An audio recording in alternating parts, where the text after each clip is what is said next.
Hello, my beautiful people. I'm your host, Andrea, and welcome back to another episode of Limitless AF, the podcast where we break limits, step into our power, and create lives that are unapologetically ours. Now listen, before we get into today's conversation, let me tell you right now, this episode is not the cute, light, feel good for 10 minutes and go back to avoiding your life type of episode. This is not a quick pep talk. This is not one of those messages you finish and say, oh, that was inspiring, and then forget what I said 5 minutes later. No, honey, not today. This one is different. This is the episode you listen to when you feel something inside you shifting, when you're washing dishes at night replaying your whole life, when you're sitting alone in the car just trying to breathe, when your spirit keeps tapping you like, girl, all right, enough pretending, because today we're talking about the conversations you've been avoiding with yourself. And you know exactly what I mean. We avoid everything else first. The truth, the discomfort, the decision, the shift, hoping it all just goes away, but it doesn't. And that's why we're here today. So go ahead, grab your tea, your water, your wine, your sanity, whatever you need, because we're not doing surface level today. We're going in. We're being honest. We're being grown. And we're not hiding from ourselves anymore. Are you ready? Let's get into it.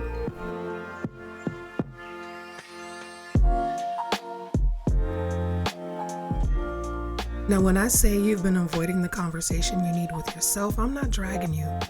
I'm telling you the truth we all live through at some point. Because let's be honest, we're masters at staying busy enough to dodge the very thing that would actually set us free. We'll talk about the kids, the job, the house, the stress, the laundry somebody left in the dryer.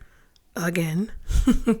We'll even talk about the people stressing us out, the responsibilities stacking up, the errands, the obligations, the family drama. But the minute it's time to turn inward and say, okay, what's really going on in here? Suddenly we're exhausted, or scrolling, or doing something that absolutely did not need to be done at that moment. And that's not because you're lazy or unmotivated or even not ready. It's because you already know the truth. You're just not ready to sit with what the truth means. Because once you sit with it, now you have to make decisions, and decisions mean change, and change means you're about to shift into a version of yourself you haven't fully met yet, and that can be scary as hell. So instead, you keep your life loud, you keep your schedule full, you keep moving, helping, fixing, managing, showing up, pouring out, and handling everything except what your spirit has been trying to get your attention about. We avoid ourselves by over-functioning. We avoid ourselves by making everything, quote unquote,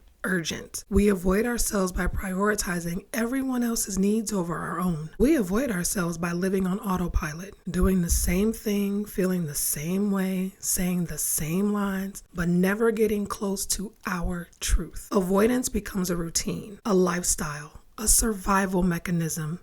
And honestly, some of you have been living so far away from yourselves that you don't even realize how disconnected you feel because the disconnection has become normal. That's the scary part. When being out of alignment feels like everyday life. When pretending is easier than pausing. When silence feels uncomfortable because you know the truth gets louder when everything else gets quiet. And here's the part nobody likes to admit. You can avoid your truth for a season, but eventually it comes looking for you. It shows up in your frustration. It shows up in your irritability. It shows up in your resentment. It shows up in your exhaustion. It shows up in those moments where you snap and don't even know why. It shows up when you can't make yourself excited about things that used to light you up. It shows up when you feel disconnected from your own damn life. Avoidance doesn't disappear. It waits. It grows and eventually demands a conversation whether you feel ready or not. But here's the thing I want you to hear. Avoidance has nothing to do with weakness. Avoidance is usually a sign that you're evolving faster on the inside than your life reflects on the outside. There's a part of you that's ready.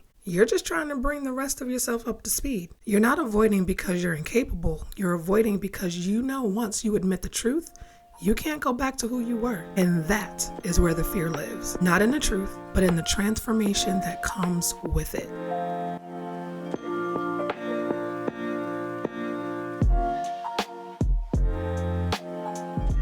Let's talk about the places where you pretend, because we all do it, and most of us are better at performing than we even realize. And when I say performing, I'm not talking about being fake or putting on a show for social media. I'm talking about the quiet, everyday ways we act like we're fine when we're not. The ways we act like things don't bother us when they absolutely do. The ways we minimize our needs because we don't want to inconvenience anybody. That's the real performance. Pretending shows up in the phrases we use without even thinking. I'm good. I'm tired. It's whatever. It's not even that deep. Those lines are automatic for so many women, and half the time, they're the complete opposite of what they're actually feeling. Pretending feels easier than dealing with the truth. Pretending keeps the peace. Pretending avoids confrontation. Pretending keeps the routine flowing smoothly, but the downside is that pretending costs you. It costs your energy, your clarity, your connection with yourself, and eventually the bill comes due, and it comes due in the form of irritation, burnout, resentment, and that I don't even recognize myself right now feeling. There are women listening who have been pretending their way through entire seasons of their life, pretending they're okay emotionally, pretending they're not overwhelmed, pretending the relationship is fine, pretending the job is tolerable, pretending they don't need help, pretending that what they've settled for is enough, pretending the bare minimum doesn't hurt them anymore. And the thing about pretending is that it feels harmless at first. You tell yourself you're just picking your battles, or you're just keeping things calm, or you're just not trying to add more stress. But with every moment you pretend, you take one more step away from yourself. Because every time you silence your truth to make something easier for somebody else, you teach yourself that your voice doesn't matter. And I know damn well your voice matters. You know it too. You just forget it when you're busy surviving. Pretending is sneaky. It shows up the way you say yes when you really want to say no. It shows up in the way you brush off your hurt feelings instead of saying, that didn't sit right with me. It shows up in the way you keep peace externally while chaos is happening internally. It shows up when you downplay your needs because you don't want to be too much or too emotional or too demanding. It shows up when you settle for routines that drain you because they're familiar. And the wildest part is that some of you are pretending so well that other people think you're the strongest person they know. But you're running on fumes. They see the capabilities, the competence, the way you handle everything, but they don't see the version of you that takes a deep breath before you get out of bed.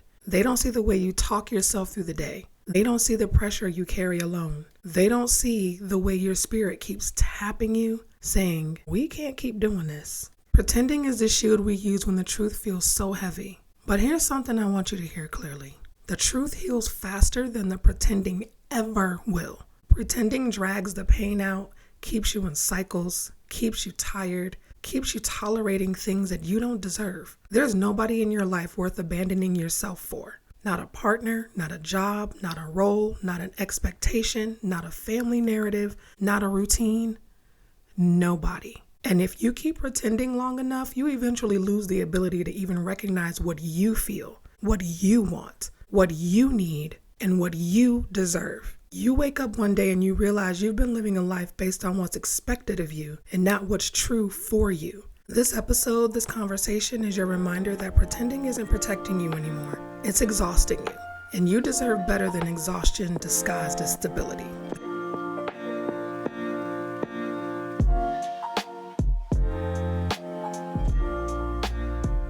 Now let's shift into the part most people don't like to touch. The truth you already know but keep sidestepping.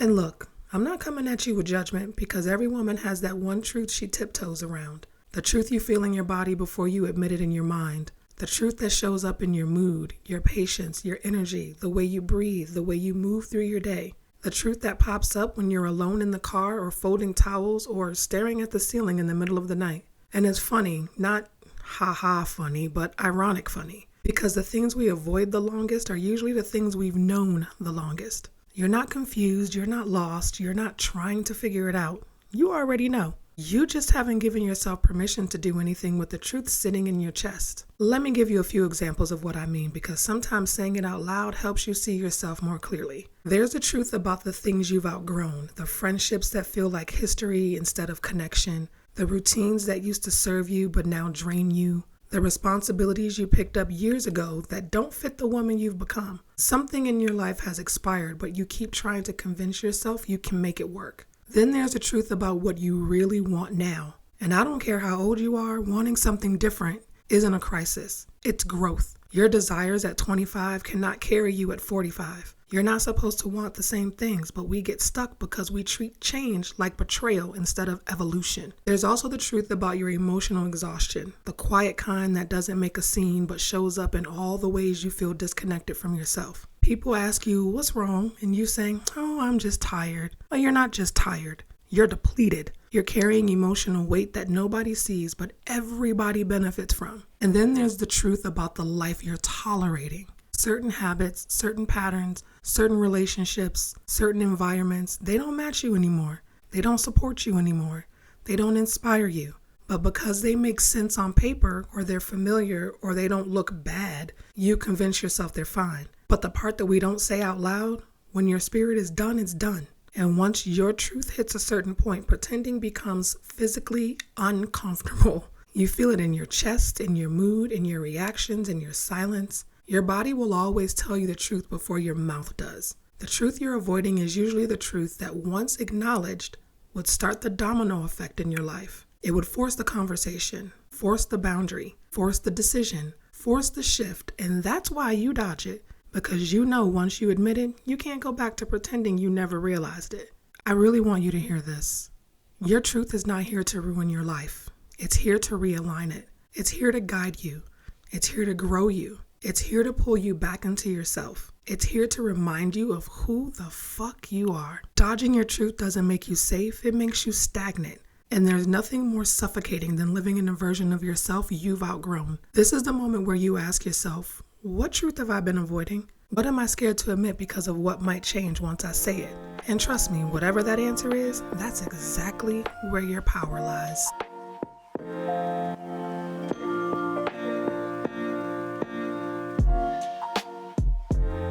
Let me tell you about a moment where I realized I was avoiding my own truth, because sometimes hearing someone else name their moment helps you recognize your own. And this isn't some dramatic, my whole life fell apart moment. It was actually something small, something regular, something most people would overlook, but it shifted the way I saw myself. I remember this one afternoon, nothing special, nothing major happening, and I was in the kitchen wiping down counters that were already clean. You know exactly what that means. That's not cleaning, that's avoidance. That's, I don't want to sit down because if I sit down, I'm going to start thinking. And if I start thinking, I'm going to have to admit something I've been dodging. You know the feeling. So I'm wiping a counter that's sparkling like a showroom, rearranging things that don't need to be rearranged because I love to organize, opening and cleaning cabinets for absolutely no reason, and then it hits me. This isn't even about the kitchen. This is about me running from what's been sitting on my chest. And I remember leaning on the counter like, all right, Andrea, what are we doing here?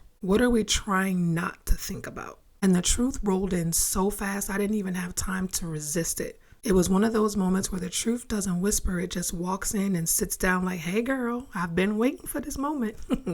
And I stood there trying to pretend I didn't hear it. But you can't unhear your own truth once it finally steps forward. What I realized in that moment was that I was tired. Not physically, not I need a nap tired, but emotionally tired.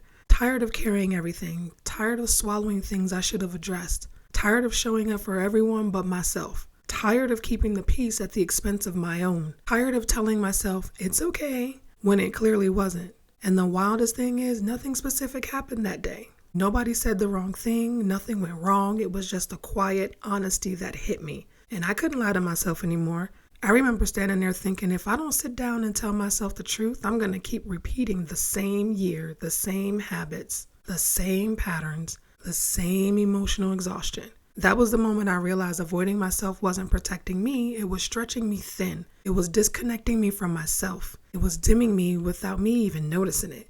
And I know every woman listening has had that moment. Maybe not in the kitchen like me, but in the car or in the shower or at work or sitting on the edge of the bed. That moment where you pause and think something's gotta give. And that something might be me finally telling myself the truth. That moment didn't fix everything in my life, but it did something more important. It snapped me back into honesty. And it was the first time in a long time I slowed down enough to hear myself clearly. And that's the moment I want for you. Not a breakdown, not a crisis, but the quiet, honest pause where you stop wiping counters, stop overthinking, stop moving on autopilot long enough to hear what your spirit has been trying to tell you.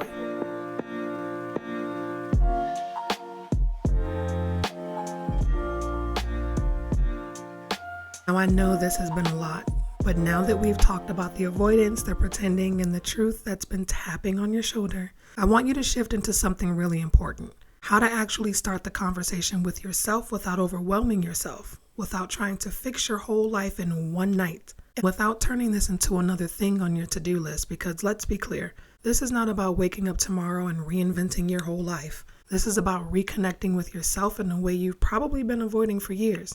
And the first step, the real first step, is slowing down enough to hear your own voice. Not the voice of your partner, not your kids, not your job, not your responsibilities, not the version of you everybody else is used to. Your actual voice. That voice that gets drowned out when you move too fast, gets muted when you're over functioning. It gets ignored when you're carrying everything alone. So here's where you start.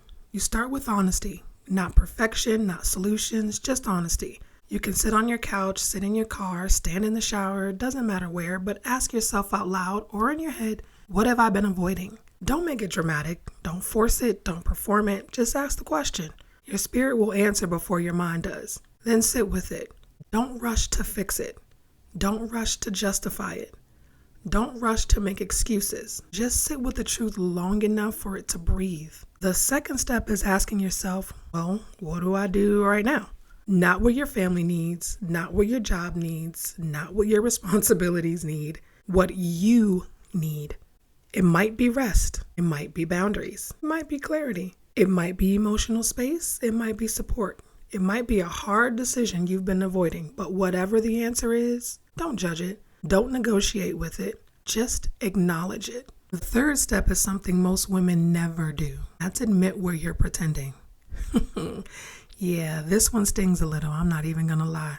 Because once you name where you're pretending, the mask gets heavy real fast. You start realizing how much energy you've wasted keeping up appearances, smoothing things over, or making situations look better than they feel. But that honesty will set you free faster than anything else. The fourth step, and this is where the power comes in, ask yourself, what have I outgrown but keep entertaining? This one right here, this one will change the trajectory of your life if you let it. Because the truth is, most of your frustration, your burnout, your exhaustion, your irritation, it comes from things you've outgrown but haven't released yet. You're trying to shrink yourself back into spaces, routines, conversations, relationships, expectations, and identities that don't fit anymore. When you name what you've outgrown, everything suddenly becomes clear. You stop blaming yourself. You stop expecting old strategies to work for a new version of you. You stop settling for things that don't match your energy anymore. And the last step, the one that will bring everything together,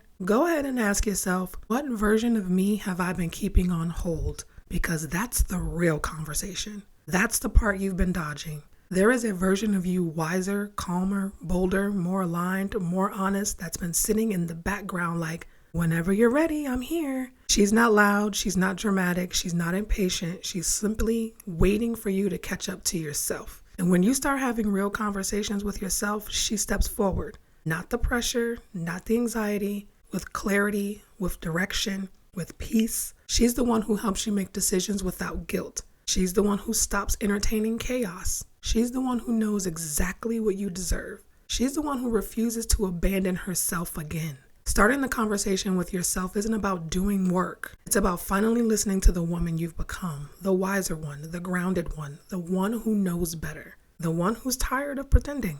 You don't need a new year for that. You don't need a big life event for that.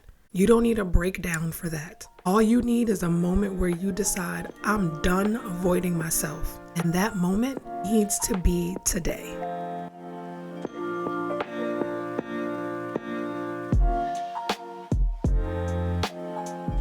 All right, my loves, go ahead and take a breath. Today wasn't meant to be comfortable, it was meant to be honest. And if you felt something hit a little deeper today, that's a good thing. That's your spirit letting you know it's time to stop dodging yourself and start choosing yourself with the same loyalty you give everybody else. So if this episode gave you the gut punch that you needed and you know someone else who also needs to hear this message, go ahead and share it on your Instagram stories. Be sure to tag me so I can send you some love for listening. I'll catch you next time on Limitless AF. Until then, keep telling yourself the truth. keep giving your energy to what actually supports you, and keep coming back to the version of you that refuses to stay in the back burner. And remember, you are limitless, you are fierce, and honey, there's nothing you can't do.